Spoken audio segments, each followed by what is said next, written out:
नमस्कार साथियों, मैं मोनू चौधरी। ज्योग्राफी की इस ऑनलाइन जर्नी में आपका हार्दिक स्वागत है।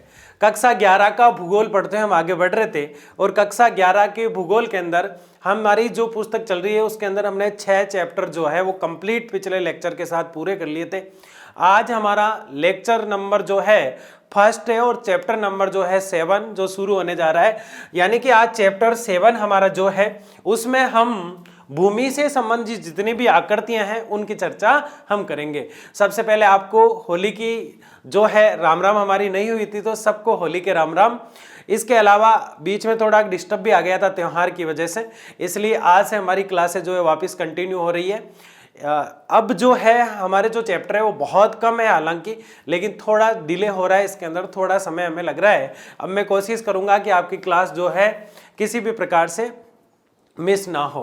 तो आज हम जो है चैप्टर 7 शुरू कर रहे हैं और चैप्टर 7 के अंदर जो है हम ढेर सारी चीजों को देखने वाले हैं, जिसमें महत्वपूर्ण चर्चा हमारी होगी भू आकृति को लेकर। यानी भूमि जो है, जमीन जो है, उसकी आकृतियां जो है उसकी आज हम चर्चा करने वाले हैं कि पहाड़ कैसे बने, पर्वत कैसे बने, नदियां कैसे बनी, ज्वालामुखी कैसे एक महत्वपूर्ण कारक होता है, भूकंप एक कैसे महत्वपूर्ण कारक होता है, टीले कैसे बन जाते हैं, बालू मिट्टी के बालू का स्तूप कैसे बन जाते हैं, अनुदैर्ध्य धैर्य क्या होता है, अनुप्रस्थ क्या होता है। ये ढेर सारी चीजें आज के इस लेक्चर में हम कंप्लीट करने वाले हैं। तो आप ऐसा सोच रहे होंगे कि हम भूकंप तो सर पूरा पढ़ चुके हैं, फिर भूकंप का नाम आप क्यों ले रहे हो, ज्वालामुखी हम पूरी पढ़ चुके हैं, फिर उसका नाम क्यों ले रहे हो।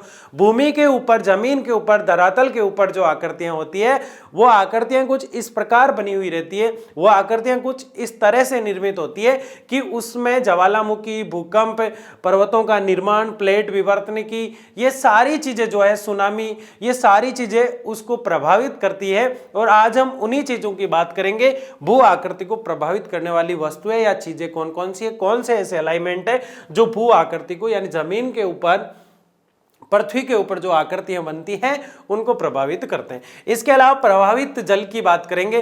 प्रभावित जल वो होता है, प्रवाहित जल वो होता है जो बहता रहता है। एक जल होता है धरातलीय जो जमीन के अंदर हुआ करता है। तो आज हम सिर्फ प्रवाहित जल की बात करेंगे और भूमि की आकृतियों की बात करेंगे।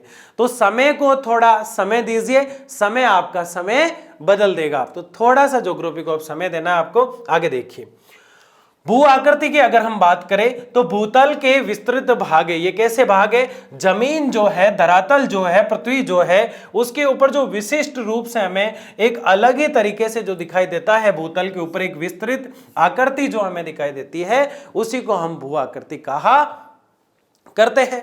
यानी भूमि के ऊपर, जमीन के ऊपर, धरातल के ऊपर जो कुछ भी हमें बनावट दिखाई देती है, जो कुछ भी हमें संरचना दिखाई देती है, उसके पीछे क्या अलाइनमेंट है जो उसके बनाने में सहायक है, कौन से ऐसे तत्व है, कौन से ऐसे कारक है जो उसे बनाते हैं, ये तो हम देखेंगे ही। लेकिन इस भूतल की अगर बात करें तो इसका अध्ययन इस एक लेक्चर में समाहित करना बड़ा मुश्किल हो जाता है, क्योंकि भू यानी भूमि, जमीन या धरातल के ऊपर ढेर सारी आकृतियां बना करती है और उन्हीं आकृतियों को हम भू आकृति के नाम से पढ़ा करते हैं। भू आकृति जो है वो विशिष्ट रूप से अपना एक महत्वपूर्ण स्थान रखती है। इनका अध्ययन किए बगैर हम जो है भूमि के पिछले जो जमीन से जुड़े हुए भूकंप और ज्वालामुखी जो चीजें पढ़ी थी वो हमने क्यों पढ़ी थी, ताकि हम इसको समझ सकें कि भू आकृति जो है वो भूतल का एक विशिष्ट और विस्तृत यानी बड़ा, विशिष्ट यानी अपना अलग स्थान रखने वाला एक पार्ट है। तो भूतल के विस्तृत भाग है, जमीन का विस्तृत यानी बड़ा भाग जो कवर करता है वो भू आकृतियां करती है। कई पर्वत आपको दिखाई देते हैं, कई झरने आपको दिखाई देती है, कई झीलें आपको दिखाई देती है, कई घास के मैदान आपको दिखाई देते हैं, कई सवाना घास के मैदान दिखाई देते हैं, कई अलग तरह के मैदान आपको दिखाई देते हैं, कई पर्वत और पहाड़ जो है अलग अलग रूपों में आपको देखने को मिलते हैं। तो ये विशिष्ट स्थान रखते हैं और ये विस्तृत भाग हुआ करते हैं। इसके अलावा दूसरा पॉइंट हमें यह बता रहा है, पृथ्वी सतह पर एक ऐसी विशेषता है जो किसी भूभाग का हिस्सा है। जैसे पर्वत है तो वो किसी ना किसी एक पर्टिकुलर क्षेत्र का एक हिस्सा होगा। जैसे एक झील है तो वो पर्टिकुलर क्षेत्र की एक झील होगी। जैसे मैं आना सागर बोलते हैं, आपके माइंड में अजमेर आ जाता है। जैसे एक पर्वत किसी का भी, जैसे हिमालय का नाम मैं लेता हूं, या फिर हिमालय के किसी भाग का नाम लेता हूं, या सतपुड़ा का नाम लेता हूं, या अरावली का नाम लेता हूं, तो आपके माइंड में एक रील घूमती रहती है कि यार अरावली वहां है, राजस्थान में घुसती है गुजरात से और दिल्ली की रायसीना की पहाड़ियों तक जाती है और 600 650 किलोमीटर तक लंबी है, 550 राजस्थान अकेला है कवर करता है। कैमूर पर्वत का नाम लेते ही, नागा पर्वत का नाम लेते ही, ढेर सारे नाम जैसे ही पर्वतों के लिए जाते हैं तो हमारे माइंड में एक व्यू रचना बन जाती है, एक वीडियो क्लिप चलने लग जाती है कि ये पर्वत तो वहां है यार, कहीं पढ़ा है हमने। तो ये यही कह रहा है कि एक ऐसी विशेषता है जो किसी भूभाग का हिस्सा है। पर्वतों को क्षेत्र के नाम से जाना जाता है, उसके अलावा उस पर्वत के नाम से उस क्षेत्र को जाना जाता है। तो ये एक दूसरे के पर्याय हुए।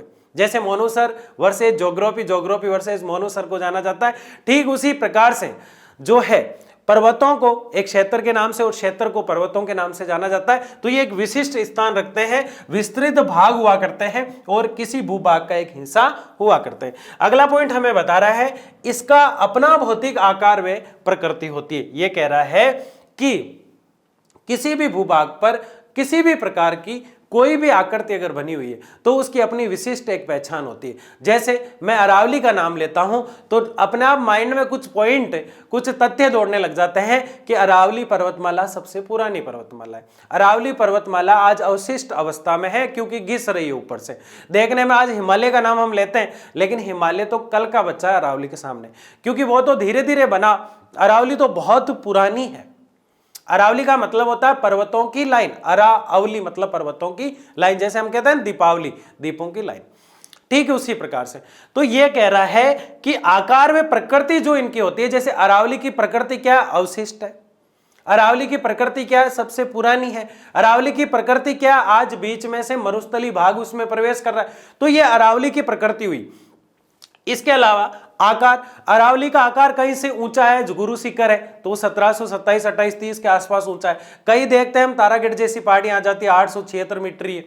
तो कई तो ऊपर शिखर मिलते हैं और कई नीचे मिलते हैं, फिर बढ़ने लग जाती है। अरावली कुछ इस प्रकार से चला करती है, यू इस प्रकार से। तो बात सिर्फ अरावली की नहीं है, आपको दुनिया में जो भी पर्वत दिखेगा, जो भी पर्वतमाला दिखेगी, चाहे सतपुड़ा हो चाहे विंध्याचल हो, हर के अंदर आपको एक विशेषता मिलेगी, क्योंकि उसकी अपनी प्रकृति, अपने गुण होते हैं। प्रकृति मतलब अपने गुण होते हैं और अपना एक आकार होता है, उसी आकार के साथ वो अपना विकास कर पाती है। अब हम किए जा रहे हैं पर्वतों की बात, जबकि भू आकृति में तो सभी आते हैं। जैसे झीलों की बात कर लो, जैसे कि समुद्र और महासागरों की बात कर लो, किसी भी भू आकृति, पहाड़ों के अलावा मैदानों की बात कर लो, मैदानों में टीले जो हुआ करते हैं उनकी अलग अलग प्रकृति होती है, उनके अलग अलग अपने आकार होते हैं, उनके अलग अलग गुण होते हैं, उनकी अलग अलग संरचना होती है, उनकी अलग अलग बनावट होती है। तो भू आकृति के 3 पॉइंट हमने जो पढ़े हैं उसमें ये बता रहे हैं ये पॉइंट कि अपने जो भी भू आकृतियां हैं, जमीन के ऊपर जो भी आकृति बनी हुई है उसके अपने गुण होते हैं, उसकी अपनी बनावट होती है। चाहे वो पर्वत हो, चाहे पहाड़ हो, चाहे नदियां हो, चाहे झीलें हो, चाहे घास के मैदान हो। पहाड़, पर्वत, नदियां, झीलें ये तो सब पुराने हैं, अच्छी अच्छी कली खिली है, हम उसके दीवाने, और वो है भू आकृतियां। वो कौन है, कहां जाने लग गए आप, वो है भू आकृतियां। भू आकृतियां का मतलब होता है बनावट। पृथ्वी के ऊपर जो भी बनावट बनी हुई है उसके भाग विस्तृत होते हैं, बड़े होते हैं, उसका एक आकार होता है, उसकी एक स्थिति होती है, उसके कई अलाइनमेंट हुआ करते हैं, उसकी एक प्रकृति होती है, उसका एक गुणधर्म हुआ करता है। ये सारी चीजें मिलकर एक भू आकृति को बनाती है। भू आकृति का मतलब सीधा सीधा अगर मैं कहूं तो आपको पृथ्वी के ऊपर जितनी भी आकृतियां दिखाई देती है वो सब भू आकृति होती है। अब आपको एक कार के ऊपर दूसरी कार रख के ऊपर बाइक, बुलेट लगा के और उसके ऊपर एक साइकिल खड़ी कर दूं, ये भू आकृति है क्या? कतई ही नहीं होगी। भू आकृति तो जो प्रकृति ने बनाई है वो ही भू आकृति होगी। वो कार तो ऊपर आपने रख के, बुलेट रख के फिर साइकिल रखी, वो भू आकृति कभी भी नहीं होगी। इसके अलावा ये कह रहा है इसकी प्रक्रिया धीमी होती है। भू आकृति एकदम नहीं बनती है। जैसे कि आपने सूतली बम छोड़ा या रॉकेट छोड़ा दीपावली पे, आपने तिल्ली जलाई और जैसे लगाई वो आग बबूला होकर ऊपर चला जाता है। एकदम से ही हुआ जो कुछ हुआ, फास्टली हुआ, पल भर का ही समय नहीं लगा। लेकिन भू आकृतियां बनती है तो इसमें हजारों करोड़ों साल लगा करते हैं, क्योंकि भूगोल के अंदर 2, 4, 20 साल, 30 साल का तो कोई मतलब ही नहीं होता, कोई आकृति में चेंज नहीं आता। भूगोल के अंदर चेंजिंग भू आकृतियों में आपको देखना है तो करोड़ों साल लगते हैं। इसका मतलब किंवदंतियों को मानना पड़ता है, झूठ को मानना पड़ता है, क्योंकि ये प्राचीन समय में जो भूगोलवेता हुए उनके द्वारा की हुई बातें। लेकिन कई बातें ऐसी होती है जो मिथ्या हो सकती है, झूठ हो सकती है, लेकिन भू आकृति को तो हम एक्सेप्ट करते हैं। हमारे सामने भू आकृति में थोड़ा थोड़ा 100 साल के अंदर जो बदलाव हमें दिखाई देता है वो करोड़ों साल बाद कैसा हो जाएगा, आप सोचिए। आपके पोते के पड़पोते के दादा के पोते के जो पोते होंगे वो इसको फील कर पाएंगे, ठीक है ना। इसीलिए कहा जाता है समय को थोड़ा समय दीजिए, समय आपका समय बदल देगा, क्योंकि समय के साथ ही भूगोल बदला करती है, समय के साथ ही भूगोल में बदलाव आया करता है। तो देखिए आगे इसकी प्रक्रिया धीमी होती है, कोई डाउट ही नहीं आपको। तो ये चारों पॉइंट जहां तक मुझे पता है आपको बहुत अच्छे से समझ में आ गए और आप अब कनेक्ट हो जाइए, क्योंकि बीच में थोड़ा क्या हो गया, डिस्टर्ब हो गया। ठीक है, बढ़िया। आगे पर्वतों का निर्माण, ये पर्वत कैसे बनते हैं? बार बार सर गुरुजी पर्वतों की बातें आप किए जा रहे हो, पर्वत बनते कैसे हैं? तो लाडले, पर्वतों के बारे में बहुत डिटेल से पढ़ा रखा मैंने, फिर भी चिंता ना कर तू, पर्वतों के बारे में और डिस्कस होगा। लेकिन पर्वतों के बारे में डिस्कस करने से पहले हमारी वो सारी किताब की जो बातें थी जो पीछे हमने पढ़ी है वो सारी इस छोटे से डायग्राम में घूमने वाली है। खास तौर पर ये डायग्राम मैंने इसीलिए तैयार किया है, अभी पता चल जाएगा कि आपको पिछला याद कितना है। घबराओ ना साथियों, बहुत आसानी से इसको हम समझने वाले हैं। पर्वत के निर्माण के अंदर और भू आकृति की जो संरचना बनती है, भूमि के ऊपर जो संरचना बनती है, उस संरचना से पर्वतों का निर्माण होता है। पर्वतों का निर्माण फिर कैसे होता है? पर्वत निर्माण में कौन कौन सहायक होते हैं? ऐसे कौन से अलाइनमेंट, ऐसे कौन से तत्व या फिर ऐसे कौन से कारक है जो किसी ना किसी रूप से पर्वतों के निर्माण में सहायक साबित होते हैं? तो एक कारक नहीं है लाडलो, ये आपको जो दिखाई दे रहे हैं उसके जितने ही और कारक है जिनके हम मौखिक चर्चा करेंगे। लेकिन ये क्या कारक है हम देख लेते हैं। जैसे एक पर्वत है, यहां पे ये एक पर्वत मैंने यहां पे लिया, ये कैसे बना? ये सालों बाद बना, इसको बनने में हजारों करोड़ों साल लगे, लेकिन ये एकदम से कैसे ऊपर उठ गया? देखिए ध्यान से मेरी बात को, मतलब बहुत शानदार तरीके से समझना आपको। सेलों की प्रकृति इसको हम बाद में समझेंगे, सबसे पहले वो चीज समझाऊंगा जो आपको आती है। सबसे पहले देखो ज्वालामुखी क्रिया। कौन सी क्रिया? ज्वालामुखी क्रिया। ज्वालामुखी क्रिया का मतलब क्या है? मैंने आपको कई बार बताया है कि पृथ्वी के एक स्थान पर किसी ना किसी रूप से धीरे धीरे पृथ्वी का जो गर्म तरल पदार्थ होता है, कैसा पदार्थ? तरल पदार्थ। कैसा था ये? गर्म था। गर्म तरल पदार्थ जो होता है वो धीरे धीरे क्या करता है? बाहर निकल जाता है। उसको एक छिद्र करना पड़ता है, उस छिद्र से वो गर्म जो पदार्थ होता है वो पृथ्वी के बाहर आ जाया करता है। और जैसे ही ये गर्म पदार्थ पृथ्वी के बाहर आएगा, जब तक ये बाहर आ रहा है और जब तक ये गर्म है तब तक ये क्या कहलाएगा? ये कहलाएगा मैग्मा। क्या कहलाएगा? ये मैग्मा।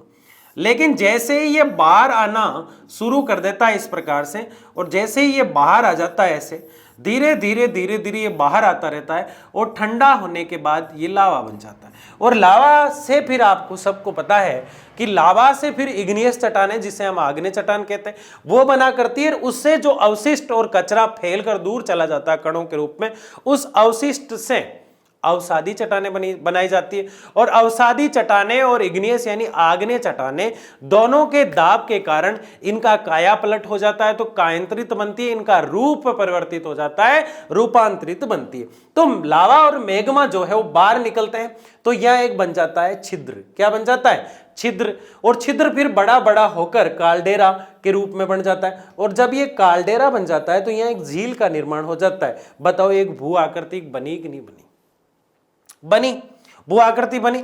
अब आप कहेंगे कि सर आप पर्वतों की बात करते ही झील की बात कैसे करने लग गए बीच में? हम भू आकृतियों की बात कर रहे हैं और बीच का पॉइंट आप देखिए, सारी भू आकृति इससे बनती है, लेकिन मेन तौर पर कौन बनता है? पर्वत।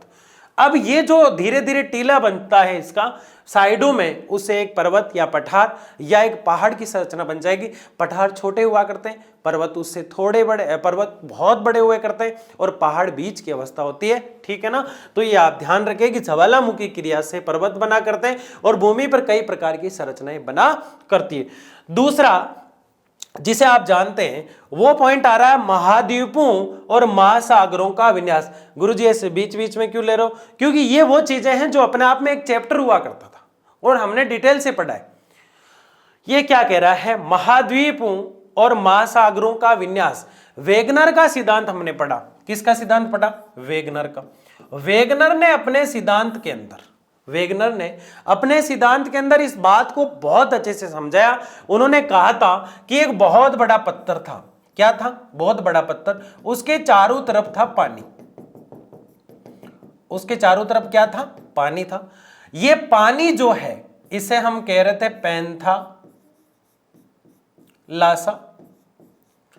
और ये पर्वत नहीं होकर इसको पत्थर कह रहे हैं, बहुत बड़ा पत्थर, आप सोच भी नहीं सकते उतना, और इसको हम नाम दे रहे थे पैंजिया। ये पैंजिया जो है टूटा, और इस पैंजिया के टूटने के कारण ये जो पत्थर है ये 2-4 भागों में बट गया, और जिससे महाद्वीप और महासागर बने। बीच का जो क्षेत्र था वो 33 सागर कहलाया, और 2 पार्ट टूट गए, वो अंगारा लैंड और गोंडवाना लैंड कहलाए। ये चीज हमने पढ़ी थी। तो महाद्वीप और महासागर बने। जो पत्थर के टुकड़े बड़े थे टूटने के बाद, वहां आज महाद्वीप है, जैसे एशिया महाद्वीप।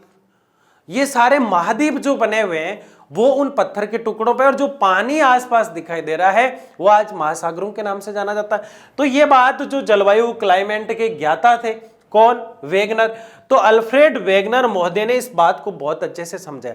तो हमने 2 चीजें देख ली कि भूमि के ऊपर जो आकृतियां होती है उन्हें बनाने का जो कार्य करते हैं वो सबसे पहले तो करती है ज्वालामुखी, और फिर करता है महासागर और महाद्वीपों का विन्यास, मतलब टूटना और बनना। इसके अलावा भूकंप की बात हम कर लेते हैं। भूकंप के अंदर देखो, यहां से पॉइंट निकलेंगे 2। भूकंप जो होता है उसमें प्लेटें, मैंने आपको बताया कि 2 प्लेट हुआ करती है, प्लेटें नीचे चला करती है पृथ्वी के अंदर, उनमें ऊर्जा होती है अपनी, और वो धीमी हो जाती है। धीमी होने के बाद कुछ समय बाद पुनः उनमें ऊर्जा संचालित होती है। तो ऊर्जा संचालित होते ही वो जंप करती है और टकराती है, उससे पृथ्वी का हिलना शुरू हो जाता है। तो भू यानी पृथ्वी, कंप यानी कंपन, पृथ्वी का कंपन शुरू हो जाता है, जिसे हम भूकंप कहा करते हैं। इसे सीस्मोग्राफ या रिएक्टर से नापा जाता है। अब कैसे, जैसे कि 2 4 व्हीलर है, जैसे माना कि 2 स्कॉर्पियो है, दोनों पास आ रही है और सामने खड्डा टाइप आ गया, तो वो वहीं रुक गई, उनकी ऊर्जा खत्म हो गई। लेकिन जैसे ही एक्सीलेटर दबाया गया, जैसे ही ऊर्जा पुनः संचालित की गई, दोनों एकदम से जंप करेगी तो एक्सीडेंट होगा। एक्सीडेंट होगा तो अंदर बैठे यात्री जो है, अंदर बैठा व्यक्ति जो है, ड्राइविंग सीट पे बैठा हो चाहे पीछे बैठा हो, वो सब अंदर से हिल जाएंगे। वही प्रक्रिया भूकंप में होती है। सेम बिल्कुल वैसे ही होता है। स्कॉर्पियो नहीं होकर 2 चट्टानें होती है, ऊर्जा खत्म हो जाती है, अचानक से ऊर्जा पुनः संचालित होती है और दोनों टकरा जाती है, भूकंप की स्थितियां हो जाती है। यानी कि प्लेटें टकराई तो प्लेट विवर्तनिकी कहलाता है, और उसके कारण पृथ्वी का कई भाग जो है बीच में से फट जाता, कई भाग ऊपर उठ जाया करते, पर्वतों का और खड्डों का निर्माण हुआ करता है। तो हमने 3 चीजें देखी जो अपने आप में चैप्टर हुआ करती थी। प्लेट विवर्तनिकी, जिसका कारण था भूकंप, उससे पर्वत झीलें बना करती है। अब आप कहेंगे झीलें, फिर पानी कहां से आया, पानी बाद में आ जाएगा, पहले खड्डा तो बनेगा ना। तो प्लेट विवर्तनिकी से, भूकंप से, ज्वालामुखी से, और इसके अलावा एक बहुत बड़ा कारक जो हमने पढ़ा वो था ज्वालामुखी के अलावा प्लेट विवर्तनिकी जो हमने देखी, भूसंचलन, ज्वालामुखी और महाद्वीपों और महासागरों का वेगनर का सिद्धांत। अब कौन से बच गए, पारस्परिक संबंध। महाद्वीप और महासागरों के वेगनर सिद्धांत के अनुसार महाद्वीप बने, उनसे पर्वतों के निर्माण और झीलों के निर्माण में सहायता मिली। उसके अलावा भूकंप जैसी, प्लेट विवर्तनिकी जैसी घटना से पर्वतों को सपोर्ट मिला। उसके अलावा ज्वालामुखी जैसी प्रक्रियाओं से उनको सपोर्ट मिला। ये सारी चीजें जब मिल जाया करती है तो इसको कहते हैं पारस्परिक संबंध, उससे पर्वतों का निर्माण होता दिखाई देता है। इसके अलावा सबसे बड़ी चीज हमारे सामने आ रही है शैलों की प्रकृति। शैलें, आग्नेय, अवसादी और कांतरी जो चट्टानें हैं उनको यहाँ शैलें कह दिया, कोई दिक्कत नहीं है। तो इनकी प्रकृति कैसी है, वो भी निर्माण करती है। जैसे अवशिष्ट है तो वो धीरे धीरे बड़ा होता जाएगा, पर्वतों का रूप ले लेता है। अगर इग्नियस आग है तो वो धीरे धीरे एक चट्टान के रूप में परस्तर बन जाता है, तो वो समतल मैदान बन जाएगा। तो ये शैलें होती है वो भी अपना निर्माण कार्य इसमें रखती है। भूपटल की संरचना, पृथ्वी की, वहां की पृथ्वी जो है, वहां का धरातल जो है, जहां ये प्रक्रियाएं हो रही है, वहां का धरातल कैसा है, मजबूत है, ठोस अवस्था में है या फिर लचीला है, उस हिसाब से भी इन चट्टानों का जो है निर्माण होना शुरू होता है। इससे कई प्रकार की भू आकृति संरचनाएं बना करती है। तो भूपटल की संरचना यानी धरातल की संरचना, ज्वालामुखी भू संचलन, पृथ्वी के ऊपर संचलन करने वाली कई ऊर्जाएं हुआ करती है, जैसे जेट तरंगे वगैरह हमने पढ़ी थी, वो तरंगे भी क्या करती है, निर्माण किया करती है, जिससे सुनामी वगैरह आया करती है।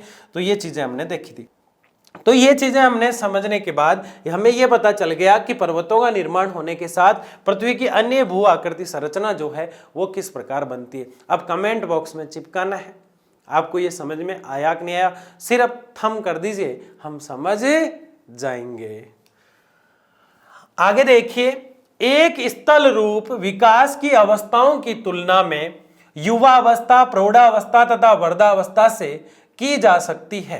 क्या मतलब हुआ, यह कह रहा है कि पृथ्वी के ऊपर, धरातल के ऊपर कोई भी संरचना जो होती है वो एकदम से विकसित नहीं होती है, उसमें ढेर सारा समय लगता है, लाखों करोड़ों वर्ष लगा करते हैं। तो ये प्रक्रिया शुरू में हमने पढ़ा धीमी गति से होती है, इसलिए जब धीमी गति से है, जब बच्चा है, धीरे धीरे फास्ट होने लगी थोड़ी बहुत, जब युवा हो गया और फिर धीरे कम हो गई तो वृद्ध हो गया। तो इसे एक मानव की अवस्था के माध्यम से हम युवा से डायरेक्ट ले रहे हैं, बच्चे को नहीं लेके, युवा, प्रौढ़ और वृद्धावस्था से ले रहे हैं। वृद्धावस्था वो अवस्था है जब किसी भी क्षेत्र का विकास होना बंद हो जाता है, अब कोई भू आकृति वहां नहीं बनेगी, जब क्या है, वृद्धावस्था। युवा अवस्था वो अवस्था है जिस समय ढेर सारी आकृतियां बन रही हो।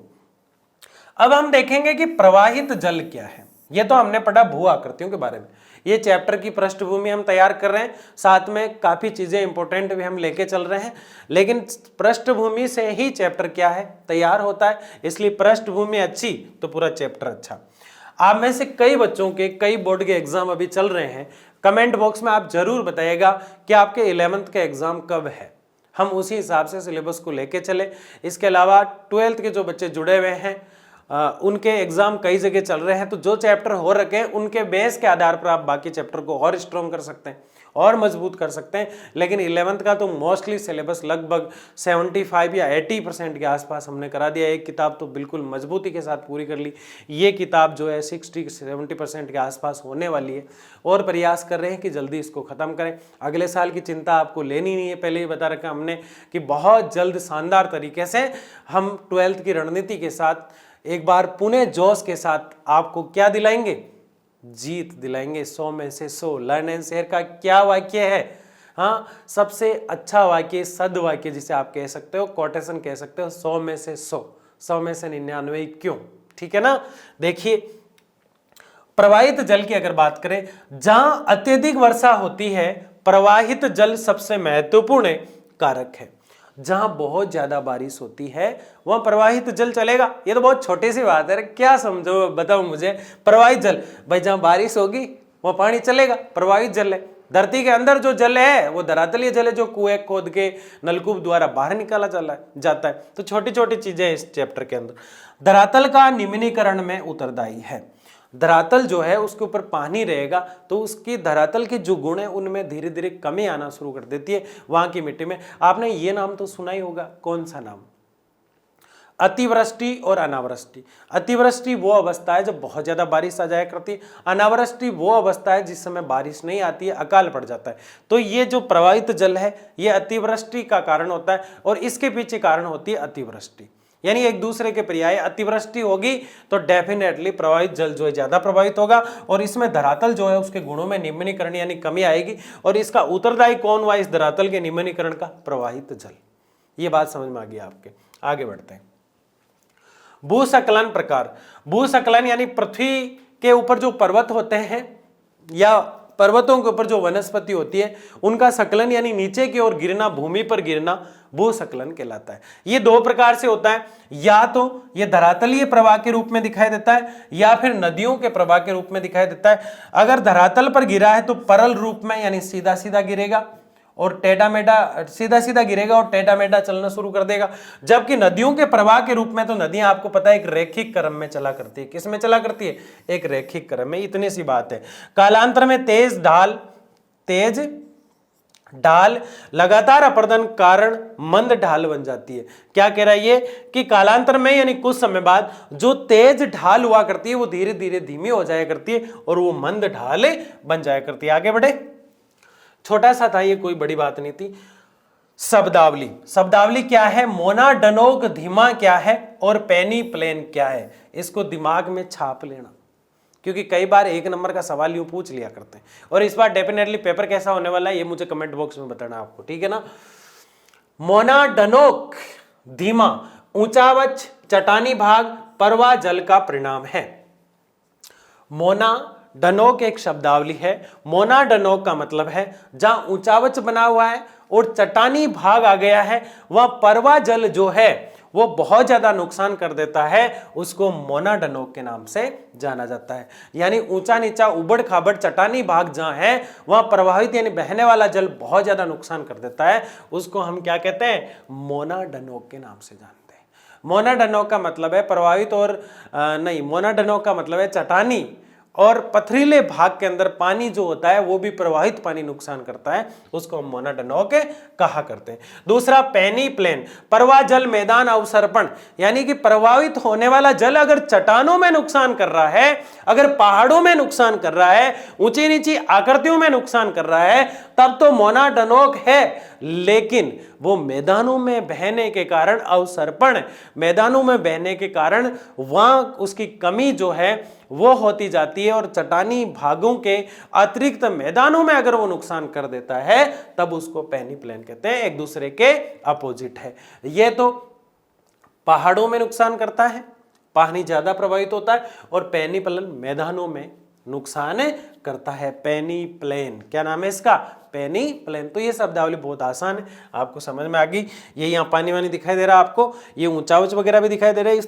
इस तरफ तो ये बना हुआ है मोनाडनोक धीमा, और इस तरफ बीच में जो दिखाई दे रहा है पेनी प्लेन दिखाई दे रहा है। इस तरह क्या देख रहे हैं हम, इस तरह, किस तरह, देखिए ध्यान से।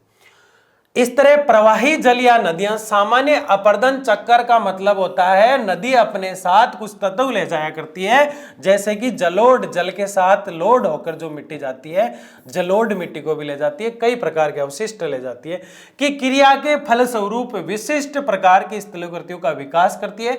क्योंकि प्रवाहित जल परिभाषित रूप से अपरदन की क्रियाओं उससे उत्पन्न स्थलाकृतियों को स्पष्ट करती है। इस कारण डेविस कहते हैं और पेंक कहते हैं प्रवाही जल के संदर्भ में ही अपरदन चक्कर के उदाहरण प्रस्तुत की थी।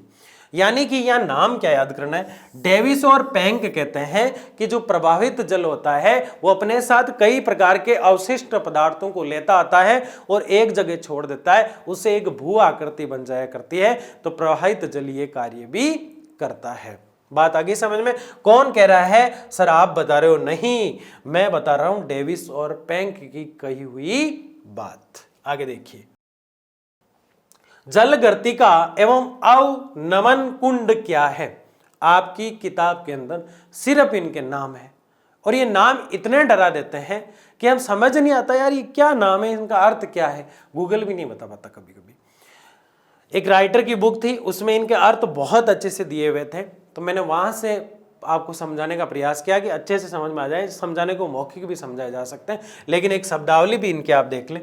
जल गर्तिका क्या है और अवनमन कुंड क्या है। नदी अपने मार्ग में स्थित मुलायम चट्टानों का अपरदन कर देती है, तो निर्मित गड्ढे को जल गर्तिका कहते हैं। बहुत छोटी सी बात है, बस डरा देती है ना। नदी जब जाती है तो उसके दाब से, उसके बहाव से कुछ खड्डे बन जाया करते हैं, उनको जल गर्तिका कहते हैं। बहुत छोटी सी बात है। जल गर्तिका के विकास में भंवर द्वारा छेदन क्रिया का योगदान होता है। जब जल गर्तिका का विस्तार हो जाता है तो विस्तृत गड्ढे को अवनमन कुंड कहते हैं। अवनमन कुंड का विकास जलप्रपात के नीचे भी होता है, इस प्रपात कुंड भी कहा जाता है। जैसे अब आप अच्छे से इसको ऐसे समझ पाएंगे कि जैसे एक झरना बह रहा है, जब झरना बह रहा है तो नीचे जमीन पे गिर रहा है, तो जो खड्डा बन रहा है वो खड्डा बनता गया बनता गया बनता गया बनता गया, जब तक वो बन रहा है तब तक उसके अंदर जल भी है, तो वो जल गर्तिका कहलाता है। क्या कहलाता है, क्योंकि गर्तिका मतलब खड्डा, किसका खड्डा, जल का। लेकिन जैसे झरना कम हुआ तो जल उसमें सूख जाया करता है, तब उसको कहेंगे अवनमन, यानी कमी आ गई कुंड के अंदर, किसकी, जल की, तो अवनमन कुंड कहा जाता है। दोनों चीजें आपके समझ में आई। जल गर्तिका, जल के कारण जो खड्डा बना और उसमें जल है जब तक वो जल गर्तिका है, लेकिन जल जैसे ही सूखा तो सिर्फ रहा खड्डा, तो हो गया अवनमन कुंड। आगे बात समझ में, ये बहुत अच्छे से आगे बढ़ते हैं। नदी वेदिका क्या है? देखिए सर जानते हैं हम नदी वेदिका, नदी को हटा दो, वेद 4 होते हैं, ऋग्वेद, सामवेद, यजुर्वेद, अथर्ववेद। अरे वो वेद नहीं है, ना ये 18 पुराण है, ना ये 29 उप पुराण है, ना ये वेदांग है 6, ये तो नदी की वेदिका है। क्या है? नदी वेदिका का विकास नदी द्वारा निर्मित घाटी में उत्थान या नवोन्मेष की क्रिया, नवोन उत्थान, उथल पुथल, नवोन्मेष यानी कुछ चीजें नई ऐड हो गई उसके अंदर की क्रिया के फलस्वरूप होता है। यदि नदी, ध्यान से सुनना, यदि किसी नदी घाटी में उत्तान हो जाता है तो नदियां तलीय काटन के द्वारा पुनः घाटी निर्माण करती है। इस स्थलाकृति को घाटी में घाटी या 2 तले वाली घाटी कहते हैं, जिसे दामोदर घाटी। जब नवोन्मेष की प्रक्रिया कई बार होती है तो नदी वेदिका का विकास हो जाता है। एक घाटी होती है और उसके पास में दूसरी घाटी बनना शुरू हो जाती है, बस इतनी सी बात है और कुछ भी नहीं है। एक घाटी होती है उसमें जल नहीं समा पाता है तो जल बाहर चला जाता है और एक घाटी और बना लेता है, जैसे दामोदर घाटी। बहुत अच्छे से समझ चुके हैं। आगे देखिए, संरचनात्मक सोपान क्या है भाई? सोपानाकार घाटी, सोपान यू सीढ़ी टाइप जो होता है, घाटी का विकास नदी द्वारा विशेषिक अपर्दन की क्रिया, एक विशेष अपर्दन। कैसा अपर्दन? विशेष अपर्दन। अपर्दन मतलब बहना। किसके साथ बहना? पानी के साथ। किसका बहना? मिट्टी का, जो है वनस्पति का, क्रिया के फलस्वरूप होता है। यदि नदी के पार्श्व या किनारों पर, पार्श्व यानी अंत में, किनारे किनारे होते हैं, कठोर एवं मुलायम चट्टानें स्थित हो, संरचनात्मक या सोपानाकार घाटी का विकास होता है, इसे संरचनात्मक सोपान कहते हैं। मैं एक बार समझा देता हूं आपको क्या है मौखिक तरीके से। ये नदी जा रही है, पास की जो चट्टानें हैं वो मुलायम है, लचीली है, उनमें बीच में खड्डे बन जाया करते हैं, तो वो बहुत ही अच्छे लगा करते हैं, यूं खड्डे टाइप हो जाते हैं, चट्टान के नुकीले भाग बाहर की तरफ दिखाई देते हैं, उसको हम कहते हैं संरचनात्मक सोपान। क्या कहते हैं? संरचनात्मक सोपान। ठीक है, तो ये चीजें हमने देखी और बहुत अच्छे से हमने इनको समझा। नदी वेदिका क्या है, जल गर्तिका क्या है, अवनमन कुंड क्या है, सारी चीजें जो हमने बहुत अच्छे से देखी। तो आज हमने क्या पढ़ा? सबसे पहले हमने प्रवाहित जल, सबसे पहले हमने भू आकृति की बात की, और उसके अलावा हमने किसकी बात की? बताओ कमेंट बॉक्स में। उसके अलावा मैं ही बता दूँ, इतना परेशान मत हो। प्रवाहित जल की बात की, कुछ हमने शब्दावली को देखा और कुछ हमने कठिन जो शब्दावली थी तो हमारे पुस्तक में चलती है उसके उदाहरण हमने देखे। ये हमारे 7 वाले चैप्टर का पहला लेक्चर था जो पृष्ठभूमि तैयार कर रहा था। आपको समझ में आया कि नहीं आया मुझे कमेंट बॉक्स में जरूर बताना, और आपको किस चीज़ में सबसे ज़्यादा दिक्कत आ रही है और किस चीज़ को लेकर परेशान है ये मुझे आप जरूर बताइएगा। बहुत बहुत धन्यवाद, मिलते हैं अगली क्लास में।